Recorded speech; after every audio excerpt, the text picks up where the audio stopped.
tekan subscribe, terus tekan lonceng, dan terus tekan like, dan terus tekan share. Yang kenyataan jadi kun nyawa ke riwayat tetapi adalah nyawa kejadian yang lu perhatikan aku.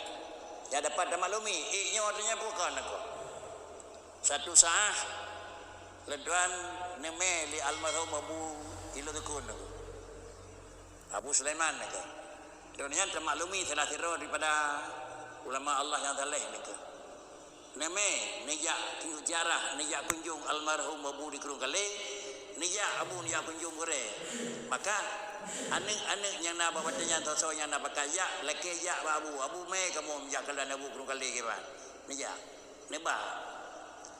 Si malam dam abu nijak bagore. Kamu insyaallah merempok kalau umpan jaro kan. Anak tu tri ubina rayu beliau nak. Tinggal bengah datanya le abu. Bajan nawa ada kulo tu kon mana aje.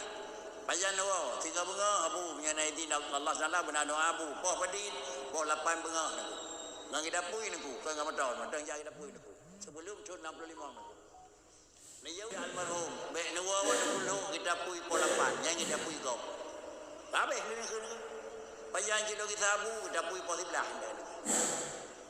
ngedanya kawai kata sia-sia dari pol 8 ke pol 11 pada pre tunu dia nama naku bahkan bahasa abu ada mu pom noi bahasa abu kali nama pom dia naku tapi almarhum abu dah lalu tu dah mu pom naku Hanawo po 8 wo po 11 lewat kalewat padan diji kena nako kita pun yang jak po 8 herd nako gerbang mantabah herd luar kan nako ne khul le bu nako nan de pu kita pun ga puno nya kita pun ga nako nya ko yuk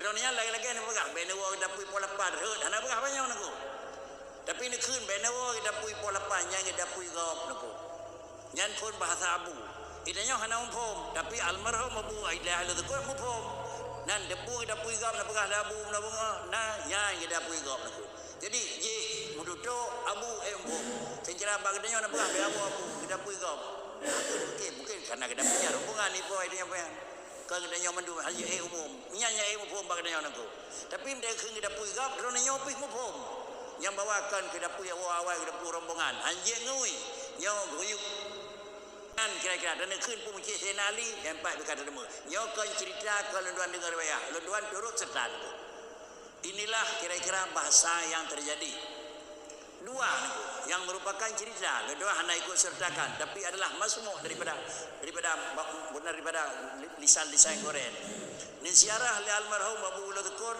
Abu Krung Kale ni ziarah ba almarhum Abu Labu Haji kalau lagi dia jinanya bebas nak jalan pihak rakit le ke Krung Muda dia pun edanya le Abu Krung Kale lunduan jak kedin Abu lonjak kita wan Aceh putra raja nako amu dik be Abu orangnya wala nako pakai cik Abu dam dua malam tu bah lu ada je be Abu nako kanan ni cik Abu Krung Kale terus kenapa yang kita kedih lah anjay jak rakit ngau nako punah ia ngarakit hai tu rakit payah jak nako pun dia Abu lebih Abu Labu Haji ngalung nak nah kalau elam nak tu nak Abu Kale lebih drone je ngalung nak artinya drone je deh yang buat iya terus lu dua nak deh kenan nak yang model